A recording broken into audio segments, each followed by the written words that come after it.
很多人学佛修行，忙活了好几年，功夫没少下，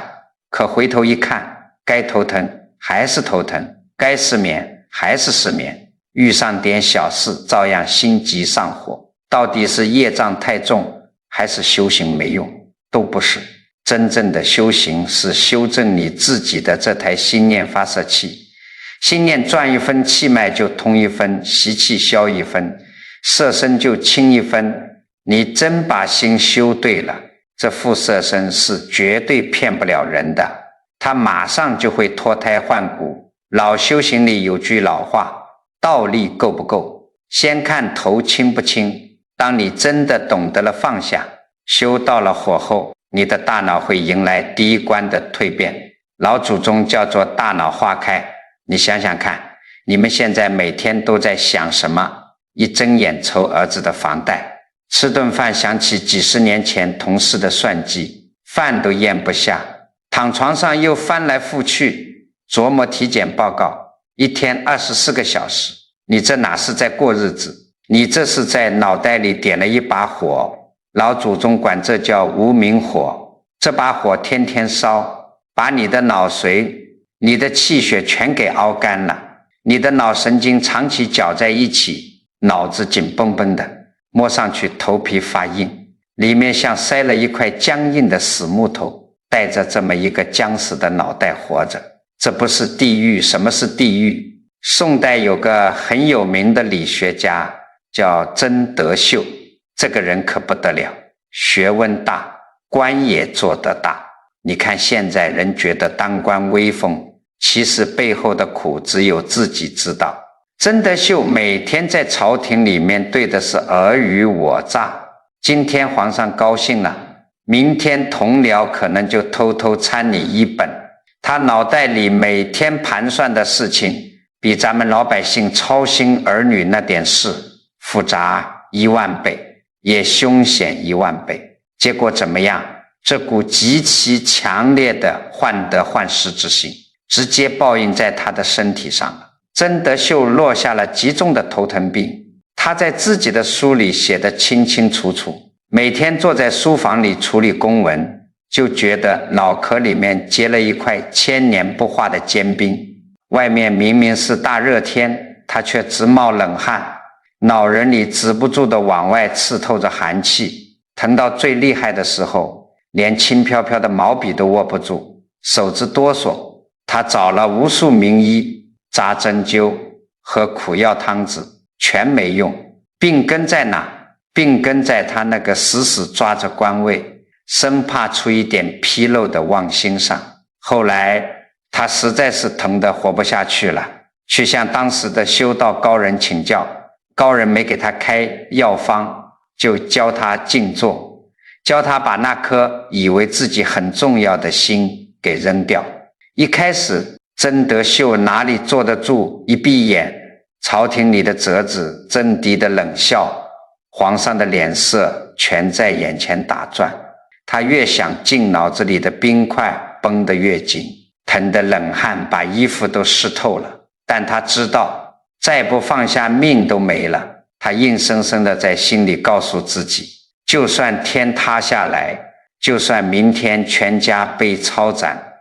这一刻我也就是这天地间的一粒微尘，去他妈的功名利禄。就这么极其狠绝的一转念，有一天他像往常一样静坐，心彻底空了，什么都不攀缘了。突然之间他感觉到自己的头顶，也就是咱们说的百会穴那里，仿佛有一道极暖极柔的阳光直接倾泻下来，这股暖流顺着头皮往下渗透，咔嚓一声，那是生理上极其真实的响动。他真真切切地感觉到脑子里那块冻结了10几年的大冰块瞬间裂开了，那种感觉就像是寒冬腊月里冻得死死的冰河，突然遇到了浩荡的春风，冰雪消融，春水哗啦啦地往下流。从那一坐起来，曾德秀的头痛病彻底断根，再也没犯过。他后来描述，从那一刻起，他的大脑就像是从一个密不透风的黑屋子突然被推开了所有的窗户，脑子不再是死木头，而变成了一片万里无云的秋空，思路极其敏捷，眼睛看东西贼亮，整个人始终处在一种绝对放松但又极度清醒的状态里。这就是真实不虚的大脑化开。你们听明白了这个理没有？佛法讲得很清楚，心物一元，你脑子里的物理结构、气血循环是跟着你的精神状态随时变化的。所以咱们在座的老朋友们，别整天抱怨自己老了，记性差了，那是你脑子里的垃圾通道全堵死了。从今天起，别再去管那些你根本改变不了的事。儿孙自有儿孙福，你就算替他们愁死，该他们走的路，他们一样得自己走，自己摔跤，把心念收回来。你试试看，每天中午哪怕就坐在这张沙发上10分钟，把身上所有的劲儿都卸掉，脑子里那些恩怨情仇、房贷车贷，哪怕就只放下这10分钟，你慢慢去体会，不用着急，只要你坚持，有一天你也会感觉到脑门微微发热，那种紧绷了几十年的神经突然啪的一下松开了。那一瞬间，你的精神头比你吃几万块钱的人参燕窝都要强100倍，因为你的大脑已经重新接通了天地的生气。而我告诉你们，大脑一旦化开了，这股生机勃勃的气血绝不会就停在头上，水往低处流，气往深处走，紧接着这股纯正的气机就会顺着你的脖颈脊椎一路往下冲刷。那时候你们这副僵硬了大半辈子的骨头架子就要迎来一场真正的拔皮抽筋般的蜕变了。那是一场真正意义上的脱胎换骨，连你的骨头缝、你的关节都会跟着发生不可思议的动静。咱们在座的很多老朋友年纪一大，最怕的是什么？不是长皱纹，是浑身的骨头疼。今天这里关节炎，明天那里腰椎间盘突出，阴天下雨膝盖肿的像个大馒头，连下楼梯都得扶着把手倒着走，去医院看，医生说是骨质增生，是半月板磨损，是缺钙，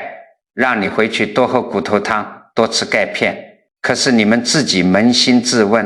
大把大把的钙片吃下去了，止痛药吃的胃都坏了，那骨头缝里的酸痛，那种像是有针在里头扎的冰凉感，真的解决了吗？并没有。这个道理很简单，因为你没抓到病根。你们要晓得，人体是一个整体，你的骨骼关节僵硬疼痛绝对不单单是物理上的磨损，那是你全身气脉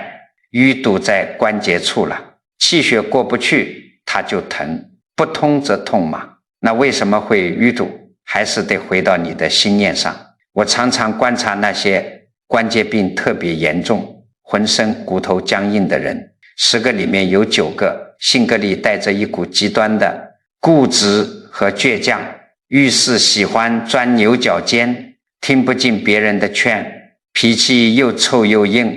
动不动就跟人较劲。你心里头这股较劲的执念，其实就是一股较劲极其僵滞的能量，这股能量无处可去，最后全死在你的关节里、骨缝里，把你的筋膜拉得紧绷绷的，骨头自然就像生了锈的齿轮，咔咔作响，能不疼吗？所以当你的大脑化开，心念开始变得柔和，决定放下执念，真正步入修行正轨的时候，你的身体首先要做的就是去攻克这些生锈的骨节。这个过程老祖宗把它叫做摄处。什么叫摄处？就是你在打坐站桩，或者哪怕只是静下心来的时候，你会突然觉得身体无比的难受，原本没觉得多疼的地方，现在像撕裂一样疼，后背僵硬的像背着一块铁板，你想把腿盘起来，大腿根的筋就像要断了似的，甚至稍微一静坐，浑身冒冷汗，骨头里像有千万只蚂蚁在爬。很多人修到这一步吓坏了，以为自己走火入魔了，或者觉得打坐把身体打坏了，赶紧放弃，又跑去吃止痛药。我告诉你们，千万别怕，这绝对不是坏事，这恰恰证明你修对路了。这是你体内的那一股生机正在硬生生地顶开，你郁结了几十年的病气，只要你咬紧牙关，心如止水地熬过去，接下来发生的事情会让你震撼一辈子。有个退休的老工人，咱们叫他老李，这老李啊，大半辈子都在车间里干重活，加上脾气极其火爆，一点火星子就炸。在家里老伴烧味菜做咸了一点，他能摔筷子骂上半个钟头。在外面别人不小心碰他一下，他眼珠子一瞪，你瞎了眼吗？就这么个又硬又倔的人，到了60多岁报应在身上了。老李得了一身极严重的关节炎和强直性脊柱炎，整个后背僵硬的像块门板，根本弯不下去腰，两条腿的膝盖常年积水，走路得拄着根粗拐杖，一步一挪，疼得龇牙咧嘴。每天晚上睡觉，只要一翻身，骨头缝里就像有钢针在扎，冷汗把床单都浸透了。后来老李疼得实在没法子了，甚至有了轻生的念头。有个懂行的老居士去开导他，指着他的鼻子骂，你这身病全是你那张臭嘴和那个臭脾气造的业，你骨头硬得过阎王爷吗？从今天起闭上你的嘴，每天给我老老实实坐在椅子上，什么都不许想，就是疼死你也得把脾气给我咽下去。老李也是走投无路，死马当活马医，开始试着静坐修心。刚开始的那几个月简直是上刑，只要一坐直，后背的筋就像被人深深抽扯一样，疼得他浑身发抖，豆大的汗珠直往下滚。有好几次他心里的无名火又冒出来了，想站起来砸东西，但他一想，我都快瘫痪了，还有什么可较劲的？于是他硬生生地把那股火气压了下去，在心里对自己说，疼就疼吧，这就是我在还债。就这么死死地熬着，他在生活里也不骂老伴了，不跟人瞪眼了，心头的执念一松，身体内部的奇迹就开始了。大概过了3年，有天傍晚，老李像往常一样坐在阳台上闭目养神。那天他心里特别平静，什么都没想，连疼这个念头都忘了。突然之间，他感觉到后腰那个最僵硬的地方猛地发胀，紧接着极其清脆的嘎哒一声异响从他的尾椎骨直接炸开。这不是骨折的声音，这声音就像是2块锈死在一起几十年的铁疙瘩被一股巨大的力量猛地撬开了。随后顺着这声响，噼里啪啦，从他的腰椎开始，一直往上胸椎、颈椎，甚至肩膀和胳膊肘的关节，像放鞭炮一样接连发出爆裂的响声。老李当时惊呆了，还没等他反应过来，他只觉得一股极其温润，像润滑油一样的热流瞬间注满了那些刚刚被撑开的骨头缝里，那种感觉舒坦的让他差点当场掉下眼泪。僵硬了几十年的背突然软了，他试探性地站起来，没拿拐杖，轻轻扭了一下腰，不疼了。不仅不疼了，原本紧紧挤压在一起的骨节仿佛被某种力量凭空撑开了一丝缝隙，那种充实和轻盈感是他30岁以后再也没有体验过的。这就是修行在色身上极其重要的一关，老祖宗叫做拔骨，也叫骨节撑开。你们要晓得为什么会发出爆裂的响声。佛法讲得很清楚，当你的心完全空了，不叫静了，你的肌肉筋膜才会彻底放松。筋膜一松开，那股一直被压抑的先天气机就会像洪水一样冲进你干瘪淤堵的骨节腔里，骨节之间的缝隙被硬生生顶开，那些长期摩擦的骨头终于有了气垫，当然就不疼了。而且一旦骨节撑开，你整个人用力的习惯都会发生彻底的改变。咱们普通人要拿个重东西或者要走长路，靠的是什么？靠的是咬紧牙关，死死收缩肌肉。这种用力的方法极度消耗气血，所以你稍微干点活就腰酸背痛，累得气喘吁吁。但是只要你修到了骨节撑开的境界，你就会体会到老祖宗讲的4个字：意道力道。什么意思呢？就是你在发力的时候已经不需要刻意去紧绷肌肉了，你的意念刚一动，你想拿那个杯子，这股力气就像是从骨髓里面直接生出来的，瞬间贯穿你的指尖。外面看你轻飘飘的，肌肉还是软绵绵的，但你手里握着的那股劲儿，瞬间实打实地大得惊人，而且连绵不绝。很多老道长、老和尚80、90岁了，看着干瘦干瘦的，但他轻轻推你一把，你一个20多岁的小伙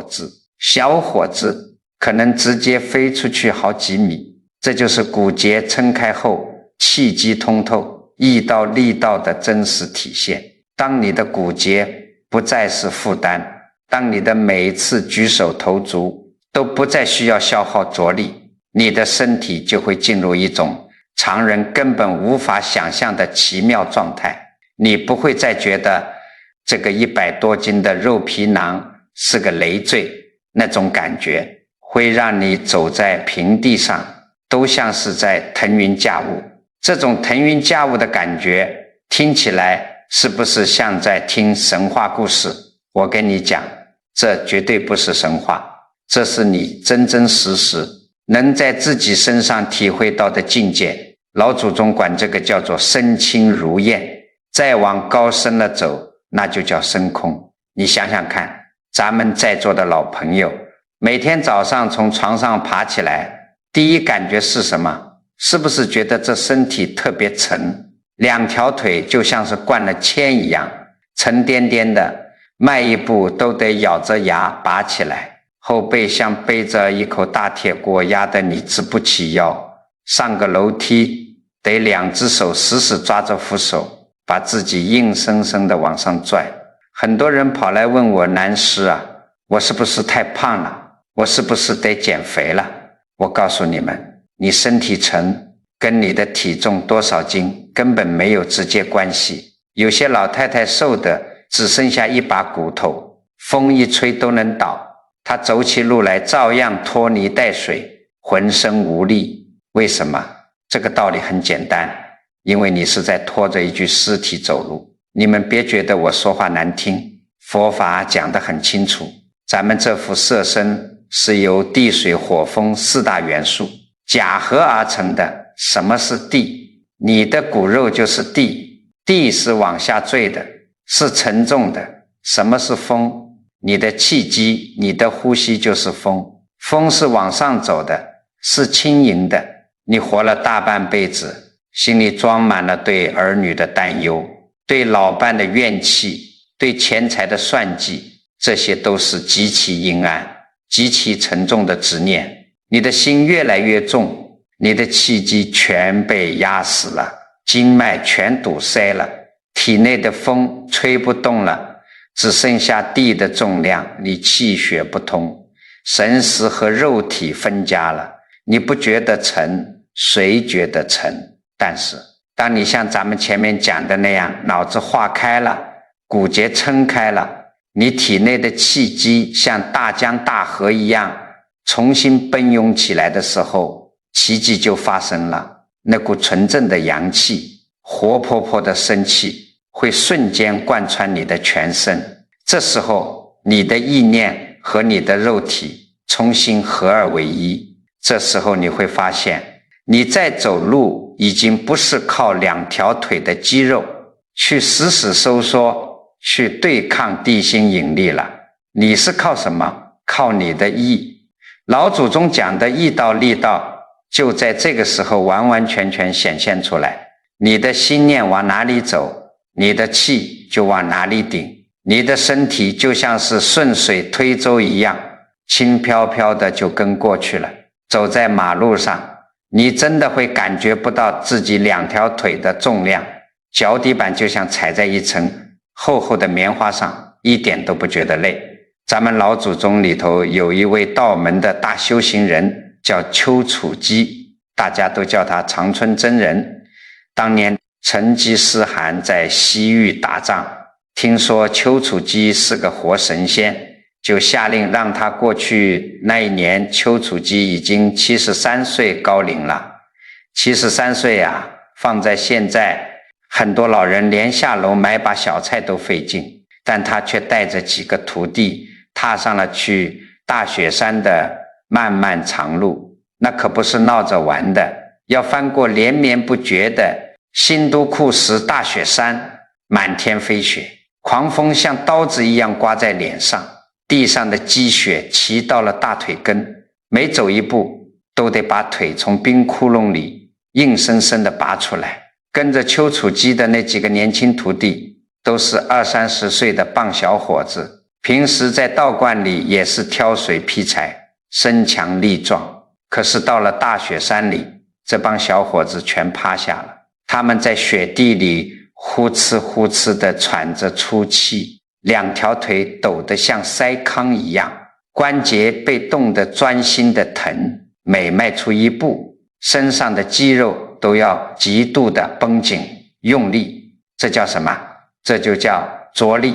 用着力走路是在极度消耗自己的气血，走不了多久人就彻底垮了。有个徒弟扑通一声摔在雪坑里，冻得嘴唇发紫，直冒冷汗，哭着说：师父，我走不动了，我的腿像2根大铁柱子，根本抬不起来，咱们是不是要冻死在这里了？你们要晓得，当时73岁的丘处机是什么状态？他在这种极其恶劣的冰天雪地里走得连气都不喘，他没有裹成一个大肉球，身上披着道袍，脸色红润。他听见徒弟哭，走过去连腰都没见他怎么弯，甚至都没看到他手臂上的肌肉绷紧，只是轻轻一伸手拽住那个徒弟的胳膊，起，就这轻轻的一个字。那个徒弟感觉自己100大几十斤的身体就像是一片树叶一样，被一股绵长巨大深不见底的力量直接从雪坑里拔了起来。丘处机看着徒弟淡淡的说：你把眼睛死死盯着脚下的冰雪，心里全是对冻死的恐惧，你的气早就散了，你的心是一块石头，你的身体怎么可能不重？不要看脚下，看天，把气沉到丹田，意念放在你要去的地方，身体自然就跟着过去了。徒弟们看着师父在前面带路，他们震惊地发现70多岁的丘处机走在厚厚的积雪上，脚印竟然比他们这些年轻人还要浅，他整个人仿佛没有重量一样，脚步极其轻灵，像是一阵风在雪地上掠过。为什么？难道丘处机会飞吗？不是的，是因为他早年修心，放下了生死，放下了凡尘俗世的种种挂碍，他体内的气脉早就彻底贯通了，他的骨节是完全撑开的，他走路用的不是肌肉的死力气，而是生生不息的先天一气，这就叫身轻如空。肉身对他来说不再是个需要费力拖拽的牢笼，而是任凭他心意驱使的一件法器，这事听起来玄，其实一点都不玄。我告诉你们，不仅是修行的大德能做到，只要你懂得了老祖宗的这个理，哪怕你就在自己家里，在红尘俗世里，你也能体会到这种身轻。你想想看，你平时在家里，因为儿媳妇没给你好脸色，你生闷气，那天你是不是觉得浑身没劲，扫个地都觉得腰酸背痛，走到厨房拿个碗，脚底下都在拖拉着地，像拖着2座大山。这是什么？这是你的怨气，你的嗔恨，把你的气脉全部锁死了，你的心念无比沉重，所以你的身体就重得像铅块。突然有一天你想通了，哎呀，儿孙自有儿孙福，他爱甩脸子是他的因果，我一个半截身子入土的人跟他较什么劲啊？放下，通通放下。就在你心里真正认输，真正放下的那一瞬间，你试试看，你的肩膀会不受控制的往下沉，你长出了一口气，紧接着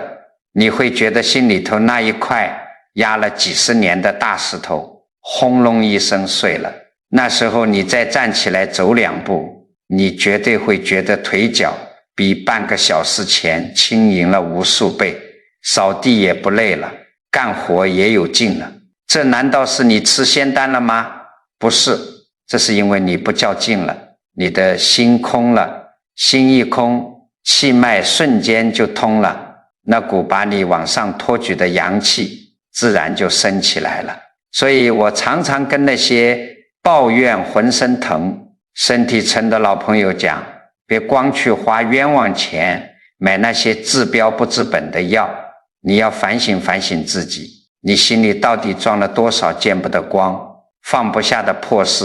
你把那些烂账天天顶在头上，背在肩上，你能不成吗？真正修对路的人，随着他放下的越多，他的身体就会越来越轻盈，走到哪里都像带着一阵清风，他的神识极其清明，不需要靠肌肉绷紧去咬牙切齿的过日子。而当你的气脉越来越顺畅，身体越来越轻盈之后，这股纯正的气血就会往你的5脏6腑深处走，最后会汇聚到哪里？会冲开你身上一个非常关键的地方，喉轮。到了那个时候，你不仅走路变了，你一张嘴说话，你发出来的声音都会发生极其不可思议的质变。哪怕你原本是个扯着嗓门骂街的粗人，你的声音也会变得极其柔和滋润，极具感召力。我跟你讲，想要判断一个人到底有没有真羞耻，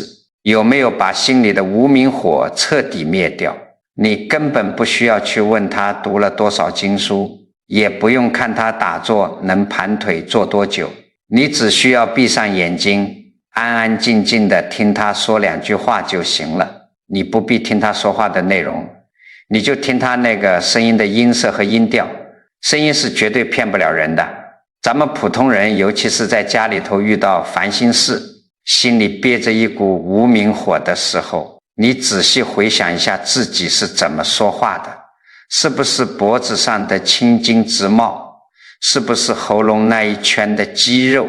紧紧地缩在一块儿，你发出的那个声音又尖锐又干瘪，就像是2块生锈的铁皮在互相摩擦，刺耳得很。有些老夫妻在家里吵架，老太太尖着嗓子喊出一句话，哪怕隔着2堵墙，都能让人觉得耳膜生疼，心惊肉跳。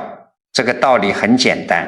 当你的心在较劲，满脑子都是贪嗔痴，都是对别人的怨恨时，你体内的气机是倒逆着往上冲的，这股邪火死死地卡在你的喉咙眼里，把你的声带拉扯得像绷紧的钢丝一样。长期这么发生，你的喉咙能不出问题吗？所以现在那么多上了年纪的人，不是慢性咽炎，就是甲状腺结节，天天觉得嗓子里卡着一口老痰吐不出来，咽不下去，你去医院开消炎药，吃含片，那是治标不治本，因为你喉咙里的那股怨气没有化解，你的发声器官长期处在极度紧张的痉挛状态里。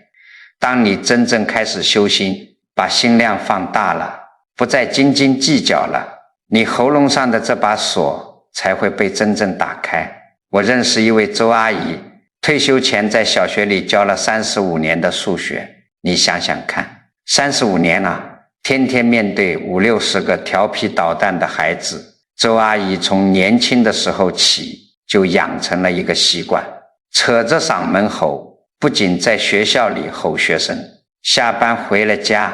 这股气势也带了回来。她是个急性子，眼睛里揉不得沙子，老伴稍微把拖鞋摆歪了一点，或者买菜买贵了2毛钱，她那股无名火噌的一下就冒到了天灵盖。她骂人的时候脖子往前一伸，喉部肌肉死死绷紧，发出来的声音尖锐的就像哨子一样。你是不是老糊涂了？这点事都干不好。他老伴是个老实人，每次听到他这种尖锐的嗓音，吓得肩膀都会不自觉地哆嗦一下。整个家里的磁场常年处在一种极其压抑暴躁的氛围里，报应很快就来了。还没等退休，周阿姨的嗓子就彻底坏了，极其严重的慢性萎缩性咽炎，声带肥厚，每天晚上睡觉，嗓子里像是有刀片在刮，干咳的眼泪直飙。到了60岁正式退休那年，他失去了学校那个可以让他随便发泄的舞台，天天在家里盯着老伴，更是看哪不顺眼。有一天中午，老伴不小心打碎了一个碗，周阿姨当时正心烦，猛地站起来，刚深吸一口气，准备扯着嗓子破口大骂，结果话还没冲出喉咙，她只觉得脖子里一阵剧痛，像是喉管被什么东西给深深撕裂了。她捂着脖子倒在沙发上，张着嘴，却只能发出嘶嘶的漏风声，紧接着咳出了一口带着血丝的浓痰。去了医院，大夫拿着喉镜单子直摇头，声带已经磨损到了极点，喉部肌肉重度痉挛，别说骂人了，从现在开始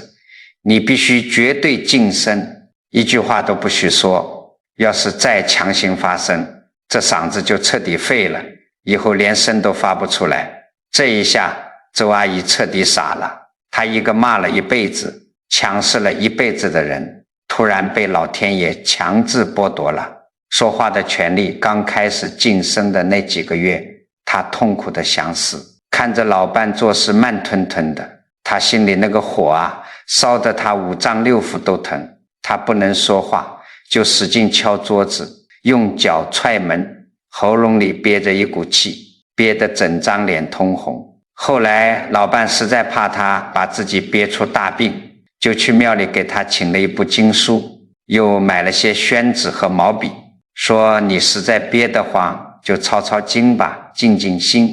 刚开始抄的时候，周阿姨是带着一肚子怨气在抄，手里的毛笔被她捏得死紧，一笔一划都像是拿着刀子在纸上刻，笔尖都给她杵劈叉了。有个懂修行的老居士去家里看她，盯着她抄经的背影看了半天，叹了口气，走到她面前，在纸上写了一句话递给她，纸上写着，你抄的不是经的背影，是你的愿。你的嗓子之所以坏了，是因为你心里卡着太多不肯原谅的人和事，你不把心里的刀子放下，这嗓子永远好不了。周阿姨看着这张纸愣住了，她转过头看着在厨房里蹑手蹑脚给她熬润肺汤的老伴，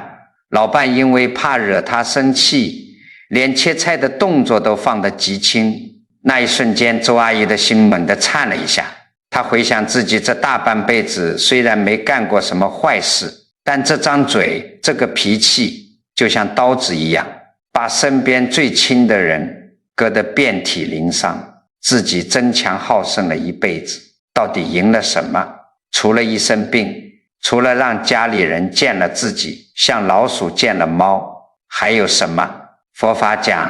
一念惭愧起，百万障门开。就在他流下眼泪，心生惭愧的那一瞬间，他突然感觉到原本一直死死揪在一起像铁疙瘩一样的喉部肌肉微微地松动了一下。从那天起，周阿姨变了，她不再去盯着老伴的错处，老伴把地拖花了，她就在心里笑笑，随他去。她每天安安静静地坐在桌前抄经，这一次她不再较劲了，肩膀沉了下来，呼吸也慢慢的不再只是停留在胸腔。他开始体会到老祖宗讲的气沉丹田，那股原本冲撞在喉咙里的无明火，随着他心念的放低，顺着经脉安安稳稳地沉到了肚脐下面的丹田里。大半年的时间过去了，周阿姨一直严格止语，直到有一天傍晚，老伴在阳台收衣服，不小心把周阿姨最喜欢的一盆兰花碰掉在地上，砰的一声摔了个粉碎。老伴吓得脸色煞白，站在那里手足无措，以为一场狂风暴雨又要来了。周阿姨慢慢走过去，看了看地上的碎花盆，又看了看吓坏的老伴，她张开嘴，时隔大半年，第一次发出了声音：没事，岁岁平安，我来扫吧。老伴当场就愣住了，简直不敢相信自己的耳朵，那声音根本不是以前那种像哨子一样尖锐刺耳的怪叫，那是一个极其低沉、极其柔和，仿佛带着水润感的声音。虽然音量不大，但那声音就像是从他的胸腔和肚子里发出来的，带着一股说不出的厚重和磁性。听在老伴的耳朵里，不仅没有半点惊吓，反而有一种极度安心、抚慰人心的力量。这就是修行在色身上极其惊人的一部喉轮打通，音色自变。你们要晓得，当一个人真正放下了嗔恨心，他体内的气脉就会发生根本性的重组，原本僵硬紧缩的声带和喉部肌肉会因为气血的滋养重新变得富有极强的弹性，而且因为他的气不再往上浮躁，而是沉到了丹田，他再说话时就不是用嗓子眼在干吼，而是用整个肉身，用先天的元气在发声。所以你们去听那些真正得道的高僧大德，或者是那些修养极高的老前辈说话，他们平时哪怕只是跟你话家常，那个声音也绝对是温润如玉的，音调不高，但极具穿透力，语速不快，但字字句句都能砸进你的心里。你听他们说话，哪怕心里有再大的烦恼，也会不由自主地安静下来，因为他们声音里带的磁场是纯正的慈悲，是极度的清净。咱们很多老朋友在家里天天抱怨儿孙不听话，抱怨家里的风水不好。我告诉你们，一个家里最大的风水就是家里的声音。如果你每天在家里唉声叹气，遇到点小事就尖着嗓子骂人，你发出的那种尖锐暴躁的声波，就像是一把把无形的毒刀，把家里的好风水、好运气全部切得稀巴烂。财神爷到了你家门口，听到这种像夜猫子一样的尖叫，早就吓跑了。相反，如果你的心量大了，包容了，你说话的声音变得柔和滋润，有磁性，你每天在家里哪怕只是轻声细语的叫一声老伴吃饭，叫一声孙子的名字，你那充满慈爱和安定能量的声波，就是在给整个家宅做加持，就是在积福报。当你的声音变了，说明你五脏六腑里的气机已经彻底理顺了，而这股柔和清净的气血一旦顺畅，它就不会只停留在你的骨头和喉咙里，它会继续往外走，像春雨一样，一点一点地渗透到你的肌肉里、皮肤里。那时候你会迎来修行中最直观，也是最让普通人觉得不可思议的第5种变化。你这一身的皮肉会彻底排尽毒素，达到一种触手如棉、发力如钢的极高境界。到了这个时候，你会迎来修行中最直观，也是让咱们普通老百姓觉得最不可思议的一种变化。你这一身的皮肉会彻底排尽几十年来淤积的毒素，最终达到一种触手如棉、发力如钢的极高境界。现在很多上了年纪的老朋友特别注重养生，今天去拔个火罐，明天去刮个痧，总觉得身上不舒服，总觉得体内的毒素排不出去。我告诉你们，你们弄的那些全是在皮毛上做文章，根本没抓到病根。你们要晓得，人体内最厉害的毒素是什么？不是你吃进去的垃圾食品，也不是你吸进去的雾霾，而是你心里头一天到晚翻腾的无明火，是你那些化解不开的贪念、嗔恨和愚痴。佛法讲得很清楚，心物是不二的，你的心念只要一动，肉体立刻就会产生化学反应。咱们就拿最常见的生气来说，火气上来的那一瞬间，你的身体发生了什么变化？你的牙关是不是不自觉地咬紧了？你的后脖颈是不是瞬间僵硬了？你的2个肩膀是不是不受控制地往上缩紧了？哪怕你嘴上什么都没说，硬生生地把这口气憋回了肚子里，但你的肌肉在刚才那一瞬间已经因为极度的紧张狠狠地搅在了一起。这就像是一条原本通畅的下水道突然被一只大手死死地捏住了，你体内的气血、新陈代谢产生的垃圾，那些原本应该顺着汗液排出去的毒素，瞬间就被锁死在你的肌肉纤维里了。你活了60、70岁，你算算你这辈子生过多少闷气，跟公婆怄气，跟老伴吵架，替儿孙发愁。你每一次的计较，每一次的嗔恨，都在给自己的肌肉上锁。几十年下来，你摸摸自己的肩膀，摸摸自己的后背脊梁骨两边，是不是硬邦邦的？是不是像一块风干了10几年的老腊肉，去按摩店按，技师使出吃奶的劲儿都按不动，哪怕稍微用点力，你就疼得龇牙咧嘴。这不是因为你骨头硬，这是因为你的肌肉里全是被你自己的怨气所死的毒素，这些死肉贴在你的身上，把你的经络全毒死了。所以你每天觉得浑身沉甸甸的，皮肤暗黄粗糙，脸上坑坑洼洼，整个人透着一股化不开的戾气。有些老人身上总有一股难闻的怪味，自己洗得再干净也洗不掉。那叫什么？那不光是岁月催人老，那是你体内化不开的业力，顺着毛孔在往外散发着腐朽的浊气。但是当你真的听懂了老祖宗的理，决定把这颗执着的心放下的时候，奇迹就会在你的皮肉上发生。哪一天你突然想通了，你心里的那个结吧嗒一下解开了，我跟你讲，就在你心里彻底认输、彻底放下的那一刹那，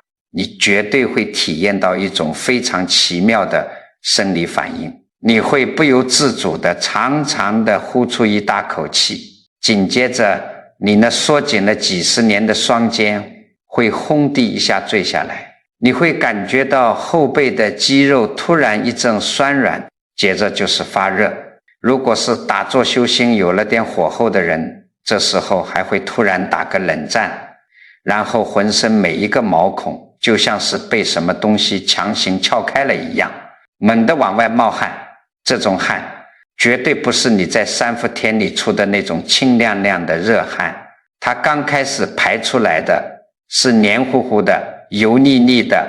甚至带着一股浓烈酸臭味的浊汗。如果你在静坐修行，你会发现自己衣服上排出来的汗，甚至能把白布染成微黄色。很多人遇到这种情况，吓得不敢再往下修了，以为自己得了什么大病。千万别怕，这说明你修对路了。这就是你体内的先天气机恢复了生机，正在借着你心念放松的这股力量，把你几十年淤积在肌肉血液里的那种怨毒、恨毒、愚痴之毒，硬生生地给你逼出体外。随着你不断地修正自己的心念，遇事不再起急冒火，你体内的这股排毒过程会持续一段时间。你会发现自己不仅流的汗变清亮了，甚至有时候排出来的便秘、吐出来的痰都会发生质变，从最开始的恶臭浑浊慢慢变得干净无味。当这些毒素被排空之后，你这副皮肉就会迎来最彻底的转化。老祖宗形容这种境界叫做触手如棉。什么意思呢？就是你现在的肌肉不再是那种紧绷绷硬邦邦的死肉了。当你整个人放松下来，坐在沙发上休息的时候，你让小孙子来捏捏你的胳膊，捏捏你的肩膀，他会觉得爷爷奶奶的肉就像是一团刚刚和好的软泥，又像是春天里最柔软的一团棉花，极度的松弛，极度的柔软，里面充满了充沛的气血和弹性，找不到一丝一毫的僵硬和淤堵。哪怕你去按压它，也绝对不会有以前那种钻心的刺痛感了。因为痛则不通，现在你全通了，当然就不痛了。你们要晓得，老祖宗几千年前就讲过，要专气致柔，能婴儿乎。意思是说，一个人修行的最高境界之一，就是把自己的身心修得像刚出生的婴儿一样柔软。你看婴儿的肉是不是软软糯糯的？因为婴儿心里没有半点仇恨，没有半点算计，他的气血是纯阳的，是完完全全通达的修行，就是让我们这把老骨头、老皮肉重新找回婴儿般的那种生机。但是你别以为肌肉变得触手如棉了，人就成了软骨头，连拿个碗都没力气了。恰恰相反，当你的肌肉完全松开，当你的皮肉不再成为阻碍真气运行的枷锁时，你会体验到什么叫真正的发力如钢。平时软得像一滩水，可一旦你需要用力，比如你要提个几十斤重的米袋子，你根本不需要像以前那样咬牙瞪眼，把胳膊上的青筋都憋出来。你的心念只要一动，那股隐藏在松弛肌肉深处的真气瞬间就会充盈整个筋膜，原本柔软如棉的胳膊在这一瞬间就会变得坚如金刚，轻轻一拎，几十斤的东西就像拎个稻草一样提了起来。事儿一干完，心念一收，胳膊立刻又恢复成软绵绵的状态，不消耗一丝一毫的多余气血。这就是修行修到深处，在色身上展现出来的无上奥秘。你真到了这个地步，你去看自己的脸，原本那种苦大仇深的皱纹舒展了，暗黄粗糙的皮肤变得有光泽了，连眼神里的那种凌厉和浑浊都不见了，取而代之的是清净透亮。别人一看到你，哪怕你什么都不说，人家也会觉得这个老人家面相真好，跟你有亲近感，这就叫做菩萨相。听到这里，咱们在座的老朋友们，你们在心里掂量掂量，老祖宗留给咱们的这套学问，哪里是让你们去庙里烧几柱高香，给泥菩萨磕几个头就能求来的？这是实打实地在你自己的身上，你的心里一刀一枪的剔除你大半辈子的恶习。所以别再问我怎么修行，怎么打坐了。你们最大的道场根本不在深山老林里，也不在哪个名山大川的寺庙里，你们最大的道场就在你们每天要做饭的那个厨房里，就在你们一家人吃饭的那张餐桌上，就在你带孙子扫地洗衣服的这些鸡毛蒜皮里。既然身体的5大变化咱们已经讲透了，老朋友们肯定会问，南师啊，你说的这些理我都听懂了，身体化开，轻盈通透，那是真好。可是一回到家，看到那个成天抱着手机不干活的儿子，听到老伴那张唠唠叨叨的碎嘴，我这心里的无名火还是噌的一下就窜上来了，身体瞬间就僵硬了。这可咋办？这个问题问得特别好。咱们老祖宗传下来的学问，绝不是让你跑到深山老林里去图个清闲，那叫死水不藏龙，不管用的。咱们真正的道场在哪里？就在你那个30-50平米的客厅里，就在你那个整天油烟倒灌的厨房里，就在你跟家里人一天到晚的锅碗瓢盆柴米油盐里。你能在这种红尘烂泥里摸爬滚打，还能把心稳住，把气脉调顺，那才是真功夫。所以接下来我手把手教你们4招极其隐秘但一试就灵的肉身微调法，这都是老祖宗压箱底的智慧。你只要遇到烦心事，照着这4个微小的身体动作去做，就能硬生生的用你的生理去强行掐断心里的业力，把你家里的风水给彻底转过来。咱们先说这第1招，专门用来对付你那个一遇事就急躁快要爆炸的大脑袋，这叫眼神回收法。你们要晓得，遇到突如其来的烦心事，咱们这副肉身的反应往往是比脑子还要快的。你想想看，比如你刚拖完地，小孙子拿着一杯果汁，啪的一下全洒在地板上了。或者你正做着饭，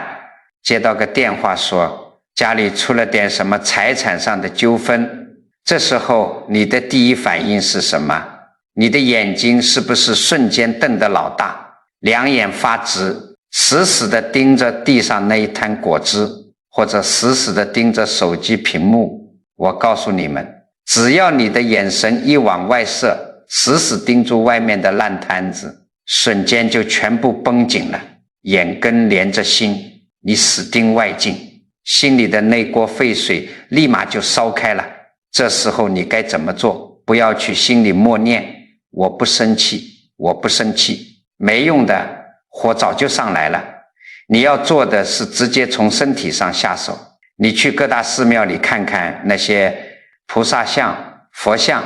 老祖宗早就把秘诀刻在上面了。你见过哪一尊佛像是瞪着牛眼睛死死盯着你的？绝对没有，全都是眼皮微微下垂，似闭非闭，这叫做3分睁眼看世间，7分闭目观自在。当你脑子快炸的时候，你马上做这个动作，把你那死死盯着外面的视线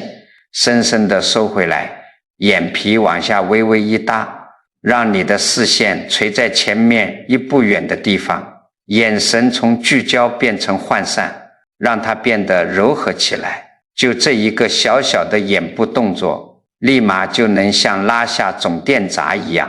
瞬间切断你大脑里的极度紧张感。你眼神一收，往内一关，外面的果汁也好，破事也罢，就不再能死死抓住你的心了。这时候你会发现，脑子里原本那一块因为生气而结成的死冰块，立马就开始松动化开了，理智瞬间就回到了你的身体里，脑子稳住了。接下来咱们看第2处最容易淤堵毒素的地方。这第2招叫沉肩坠肘观心法，专门用来化解你肌肉里的怨气和僵硬。咱们有些老太太一辈子是个急性子，老伴哪怕把一个酱油瓶放错了位置，她马上就要扯着嗓子开骂，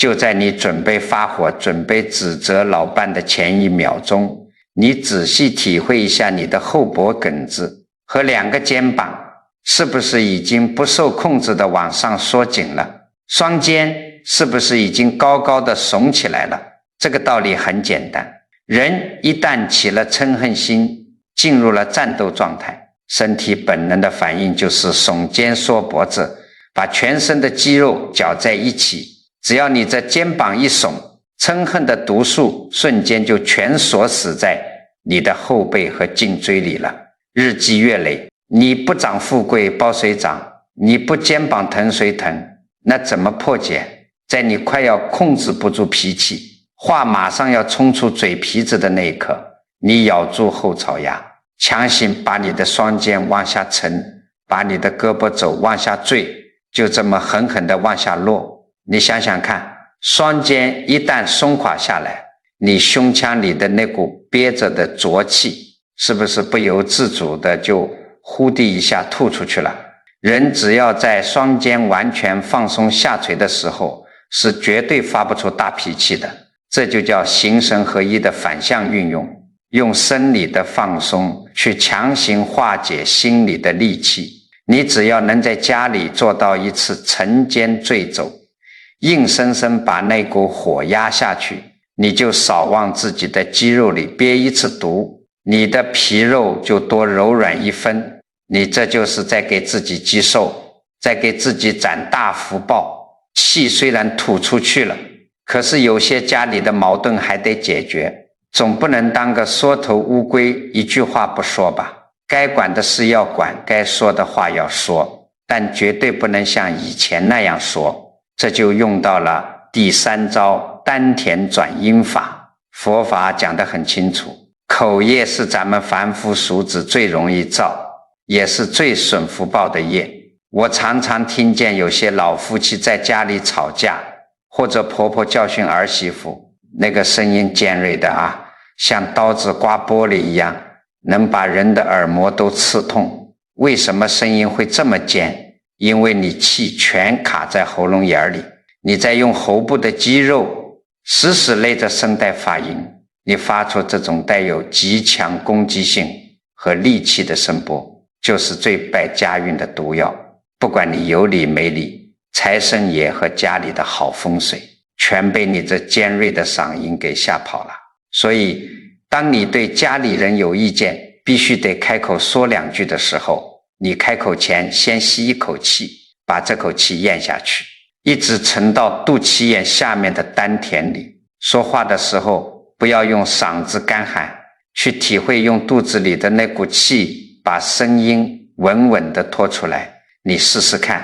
哪怕你是在批评儿子，你今天这个决定太草率了，以后不能这样。只要你的声音是从丹田出来的，把音调降下来，语速放慢1倍，那声音必然是低沉的、滋润的，极其有磁性的。这种声音发出来，它不是去吵架的，它是去安抚的。儿子听了，哪怕心里不服，也会被你这股浑厚柔和的声波给稳住，不会跟你急眼。这就是在用你的肉身发出的频率，悄无声息地平息家宅的暴力磁场。你这就是家里的定海神针。最后咱们来讲最折磨老年人的一件事，也是最后一招，足底受力法。这招专门破解你身体的沉重感。咱们上了年纪最怕的就是累，过年过节给一大家子人做了一桌子菜，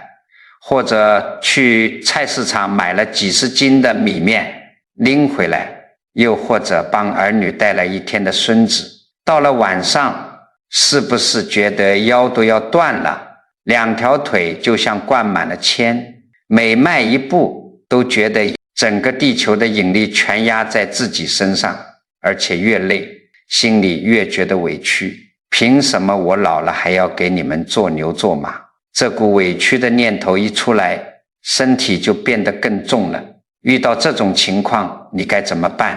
老祖宗说气沉涌泉。当你的心全悬在半空中，全盯着自己发酸的腰和僵硬的肩膀时，气血全堵在上半身了，当然重的走不动。这时候你把脑子里那些我好累，我好委屈的念头通通扔掉，走路的时候把所有的注意力完完全全的集中到你的2个脚底板上，你去真真切切的体会脚底板踩在实地上的那种感觉，左脚迈出去，体会左脚全掌受力，跟大地接触的那个触感，右脚迈出去，体会右脚受力。大地在老祖宗的学问里，那是极阴极度包容的存在。你只要把心念往脚底下一沉，你上半身那些因为劳累产生的杂气，因为委屈产生的浊气，就像是找到了一个避雷针一样，立马就顺着脚底板的涌泉穴排进广阔的大地里去了。你不需要去想别的，就专注在脚底板上走个3-5分钟，我绝对不骗你，你马上会觉得上半身豁然开朗，原本像灌了铅一样的2条腿又能重新找回那种身轻如燕易道力道的感觉。因为你的气机顺了，你不再是一个用死力气去对抗生活的凡夫，而是跟这片天地借了力。这4招：眼神回收，沉肩坠走，丹田转阴，足底受力，没有任何玄乎其玄的东西，全是在咱们穿衣吃饭、扫地洗碗、跟家里人打交道的日常生活中就能练的真功夫。所谓的修行真理全在这些极其微小的身体动作里。只要你把身体调顺了，你的心自然就宽了。心一宽，你这一家子的风水乃至你后半辈子的命运也就彻底翻盘了。好了，今天这堂课咱们就算是把老祖宗最核心的这套修身修心的法门给你们翻了个底朝天，讲了这么多。我知道咱们很多老朋友年纪大了，记性不好，听的时候直拍大腿，觉得讲得太对了，结果转身出门溜个弯，去菜市场跟人砍个价，遇到点烦心事，马上又把这些理抛到九霄云外，该怎么生气还怎么生气。所以今天临结束前，我再给你们啰嗦最后一遍这几件脱胎换骨的迹象和这几招保命转运的微调法，你们哪怕是用笔抄下来贴在厨房的冰箱上，也得给我牢牢记住。你们要晓得，修行绝对不是让你天天往寺庙里跑，更不是让你去花冤枉钱买几车活鱼去放生，检验你修没修对路，就看你这副色身。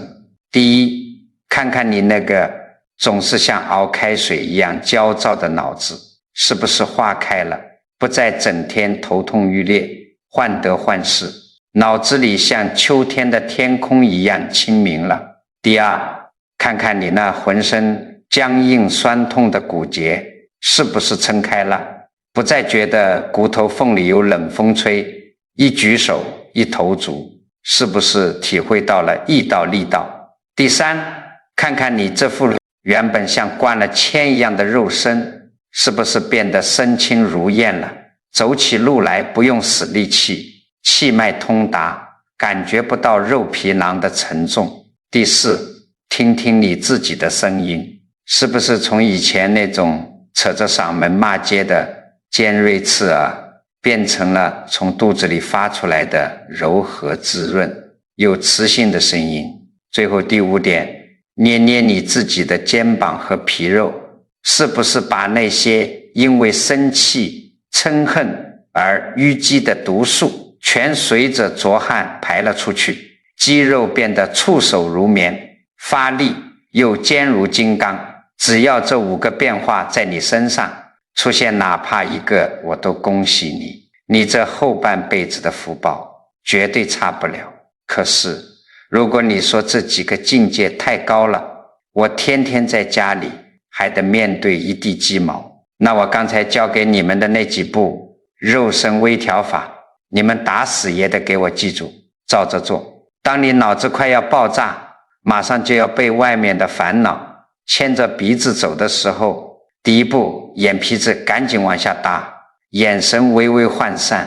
把死死盯着外面的视线收回来，这叫眼神回收，瞬间就能切断你大脑的紧绷。当你气不打一处来，恨不得立刻跳起来骂人的时候，第二步，咬紧牙关，把你那高高耸起的肩膀和胳膊肘狠狠地往下沉，这就叫沉肩坠肘，硬生生地把你胸腔里的嗔恨毒气给压出去，不让死肉上身。当你必须开口指出家里人的错误时，第三步，先把气咽到肚脐眼下面，用你的丹田发声，语速放慢，你用这种浑厚的声波去平息家里的暴戾之气。当你觉得带孙子干家务累的腰酸背痛，心里委屈的想哭的时候，第四步，走路时把所有的注意力全都放在你的脚底板上，体会脚掌踩在大地上的踏实感，把上半身的杂气怨气顺着涌泉穴全部排进地下，借天地的力来滋养自己。我告诉你们，这个道理很简单，老祖宗传下来的这些法门，就是教你如何在红尘里摸爬滚打，却片叶不沾身。很多人一天到晚花大价钱，到处找人算命，找风水先生来看家里的摆设。佛法讲得很清楚，福祸无门，为人自招。你家里最大的风水，不是你在客厅摆个大金蝉，挂把桃花剑，而是你自己的这颗心和你这副气脉通透的肉身。你满脸戾气，肩膀僵硬，说话像刀子，你就是坐在龙脉上，也会把好运全给败光。相反，如果你身心柔软，面相和善，说话温润，遇到再大的坎儿也能沉肩坠肘，微微一笑，那你这个人走到哪里，哪里就是福地。你站在家里，你就是你们家最大的财神爷，最大的护法神，最大的改命。从来都不是去求神拜佛，而是改你的念头，改你的行为，改你种下的因。今天这堂课，我把这些理掏心掏肺的讲给你们听。如果你觉得我今天讲的这些老祖宗的智慧听到了你的心坎里去，觉得对你的身体、你的家庭有那么一点点帮助，请你一定要动动手指，给南老师点个赞，然后把它转发给你的老伴，转发给你的亲戚朋友。你别小看这个转发，我常常讲赠人玫瑰，手有余香。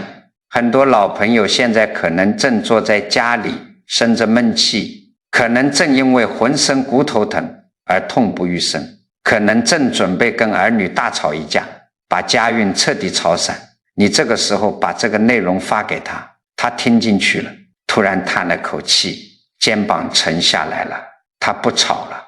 你这叫什么？你这就是在救人一命，护人一运啊！